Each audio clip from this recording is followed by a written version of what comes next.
I was on 28 hours of no sleep. So I got some sleep in today. I ended up having to work day shift on Wednesday and then going in the same night and just getting off in the morning. So I didn't sleep yesterday when I came home for the first time. Anyways, this is day 3 of the Ferment Fodder series. We're going to take it to day 7, I believe. 7 days, and we're going to hope for growth in that fodder system, and we'll check this ferment. It looks like I probably should add some water to it. I mean, it's not covered because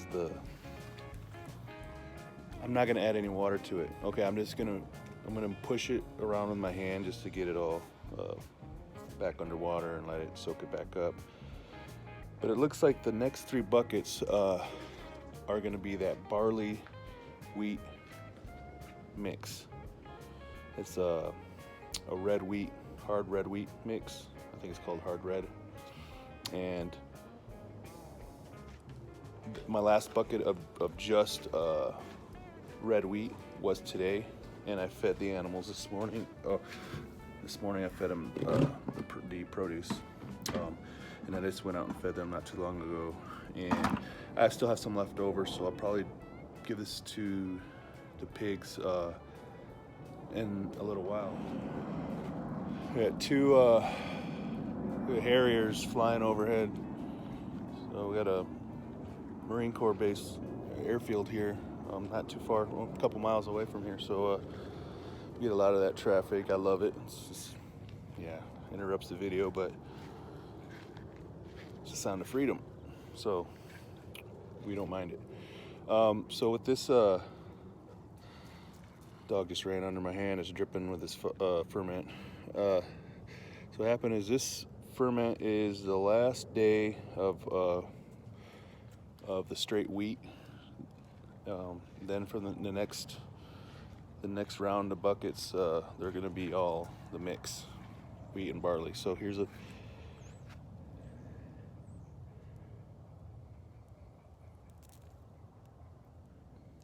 it's just, it doesn't look much different than, I mean, it absorbs the water. You can actually squeeze this and it will, I'm gonna try, let me see.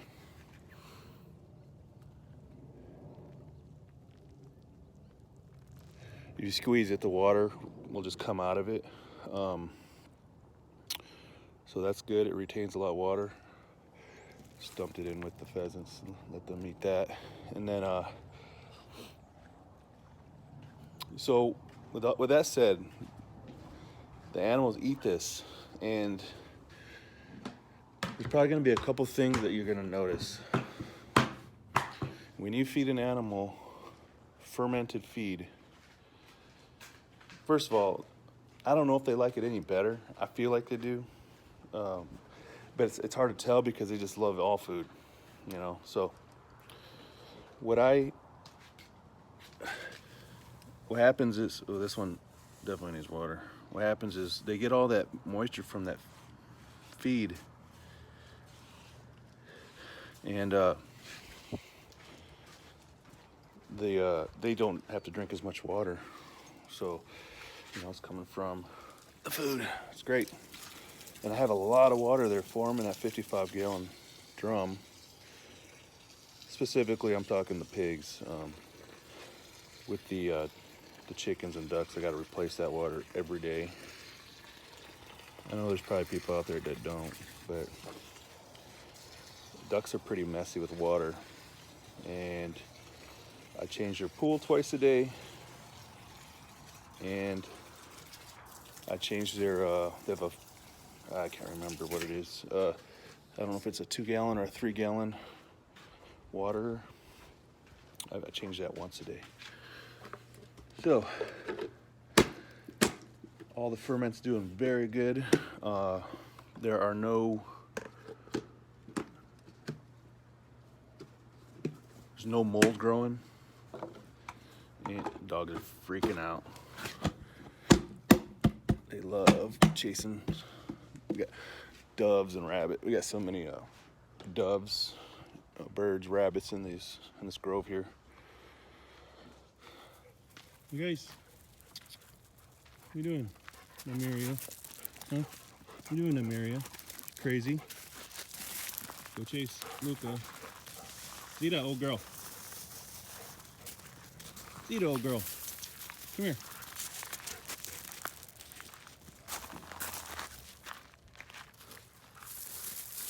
That's what they do.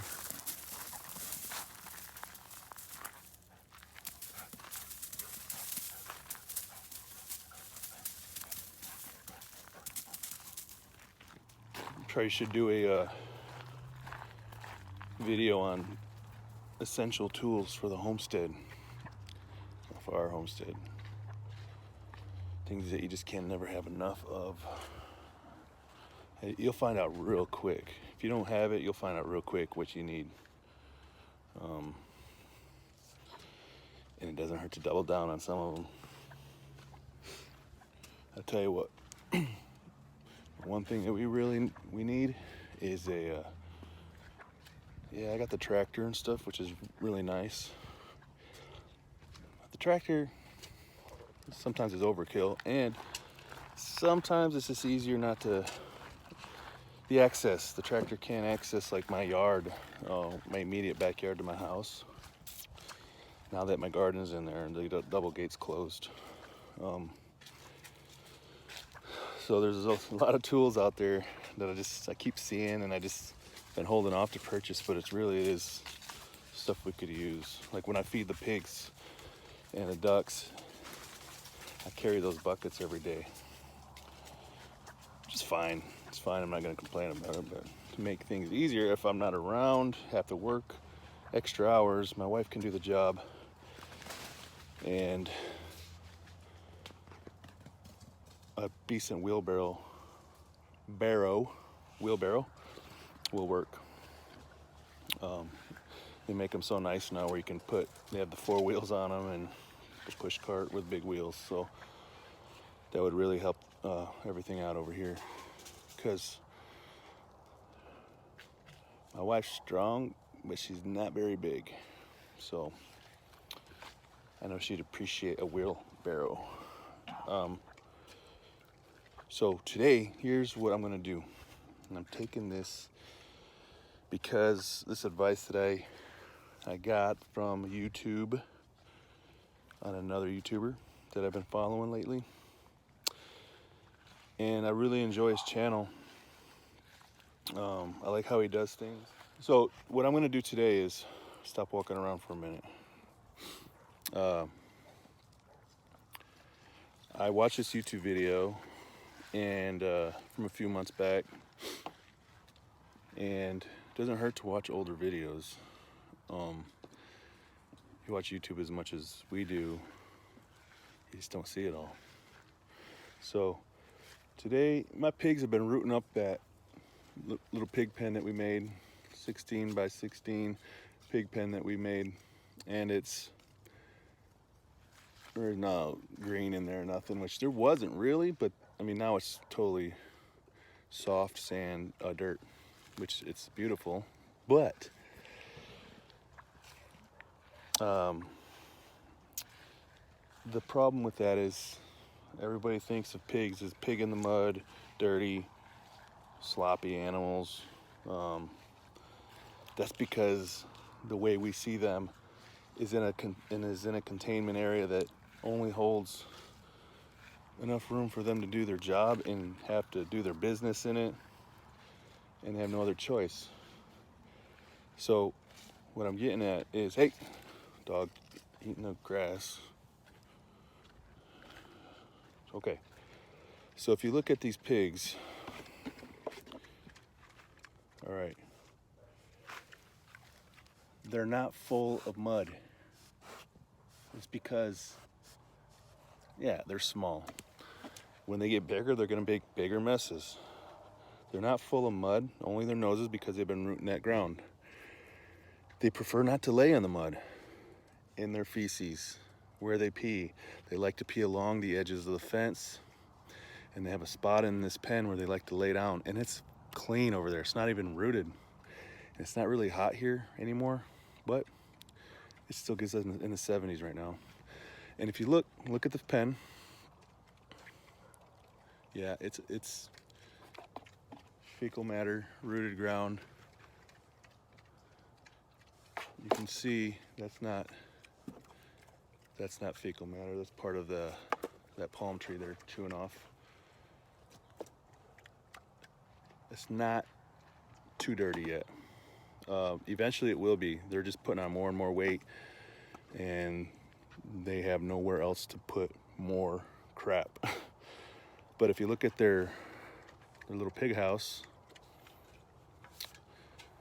right there,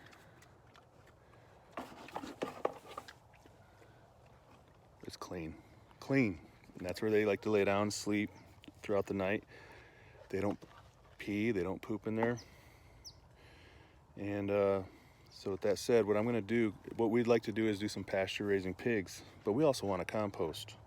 We got a compost out here we're trying to get rolling, just dumping stuff, and we haven't been turning it. And I got some wheatgrass growing for when I dump the pig bowls out the next day when I clean them.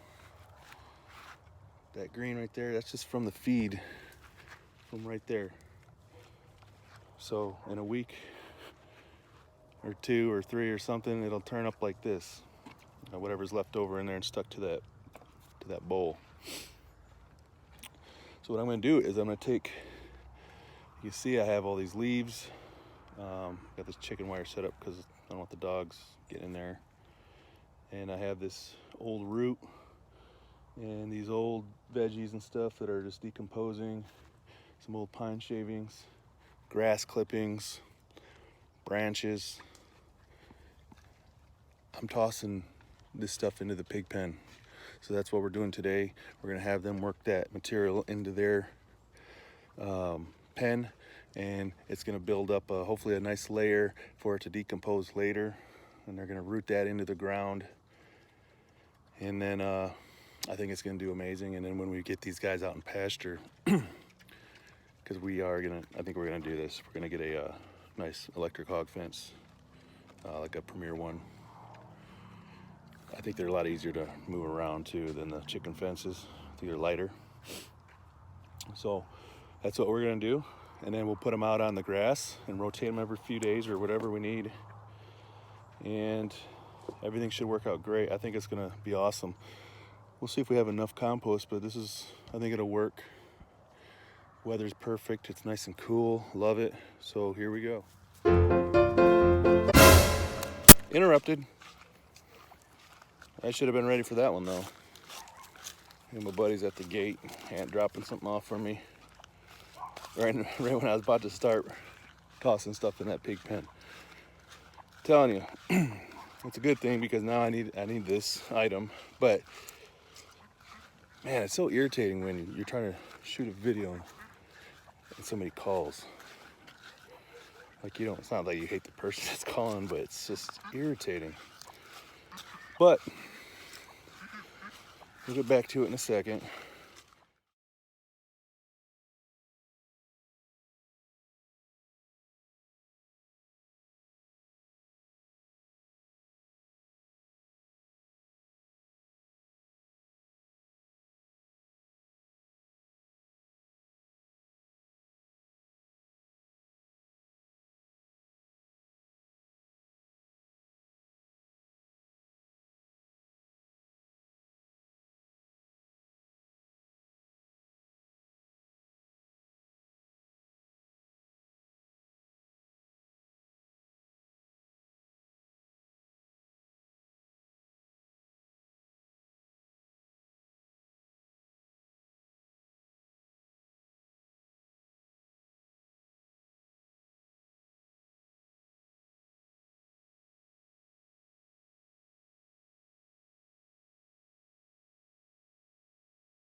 the front bucket. Probably could have got a good scoop. Oh well. Gym, that's my gym. Okay, so I still have some more I can put down, but we'll see what it does tomorrow. And we'll just keep going day by day here. I don't think they're gonna be in there too long because I want to put them out on the grass. But anyways, what I was getting at earlier, before I was so rudely interrupted by a phone call, is this one of the YouTubers that I follow. And if you're into this, interested or curious about homesteading or animals, cows, pigs, chickens, whatever you have, gardening, doing everything for you and your family, and not relying on the commercial products and all that stuff. There's a YouTuber I suggest, and they just announced that they're relaunching. They relaunched their YouTube channel. They were kind of quiet for a minute, getting dark, and I had to drop this. And the reason why they were quiet for a minute was they had a website they put together, and they have products that they craft or build or whatever, and they sell them on their website, and they post articles on their website, articles that you might want to read, something that's relevant to your situation. Others you can just scroll past, but there might be something in there. But all in all, it's just out there to help other people. This family's out there to help other people. Like, they're based off their experience and what they're learning through their experience and the people they run into along the way. So I like to watch their videos. They're pretty entertaining and informative, because you can have a lot of entertainment and not have much from it, but laughter. But I'm gonna leave a link to their YouTube channel. Hopefully, if I can figure this out, this editing thing is killing me. And their website, if I can. I'll leave that link also. We'll do another video on, for sure, the pheasant pen. I think I mentioned that in a previous video. That's gonna be, I'm recording that whole process, and I'll do like a speed thing and then slow it down for important parts that I think are important. I'm just building it as I go. I'm thinking about it in my head, and I'm just gonna build it. I don't have plans at all. I already placed a few posts, and I'm pretty sure I'm gonna take them out. And that's why I didn't cement them in the ground. So we'll do that when we get we'll order our hog fence.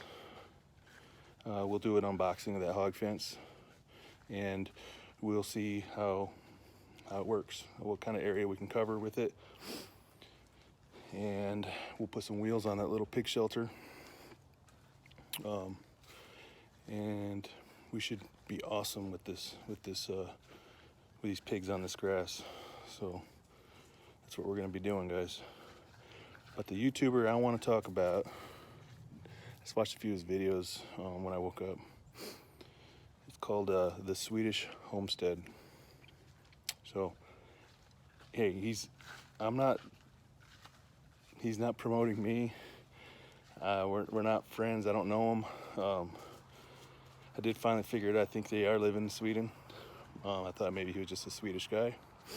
So it's not like that. I've never sent him a message. I may have commented on a video or two. I don't know. But it's not all about that. I'm just trying to get out some good information to you guys. There's information on there that you can find that you're not going to find here yet. But it doesn't hurt. I'll share it. I like his stuff. It's their content. So the Swedish Homestead, and it might be the same name of their website, but we'll put the link in the description below. Comment if you like this video. We'll do a checkup on all that fermenting and fodder tomorrow. and check on the pig pen and see how that's doing, holding up. I'm sure they'll have that. I'm sure they'll have that tore up. They're busy now. They're loving it. So there you have it. He's the one that gave me that idea to run those pigs and work that ground like that. And basically what he was doing was in the winter time, the cattle were coming in using a specific area. Their droppings were there. They compacted the soil with the weight, their hooves on the ground. There's unprocessed food still in their feces. Winter goes by, he brings the piglets in. Piglets are working it, and it doesn't take long before they figure out there's nutrients and stuff in that ground. And the most important thing is, if you want a good compost, is go check the ground and get your hand in that compost. Is there any change to it? Is it cold or is it hot? Is it warm? There's a temperature thing about it. Is it working? So if it's not working, it's because you're missing something.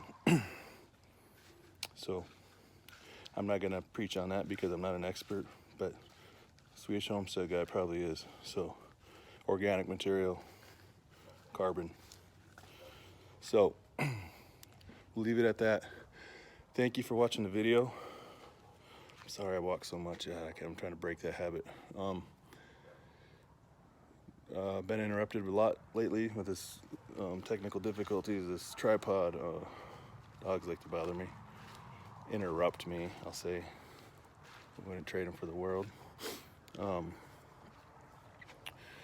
So if you like this video, shoot me a comment.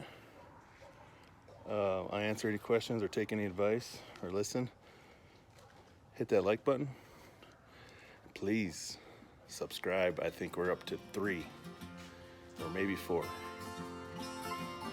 Eventually we'll get a few more.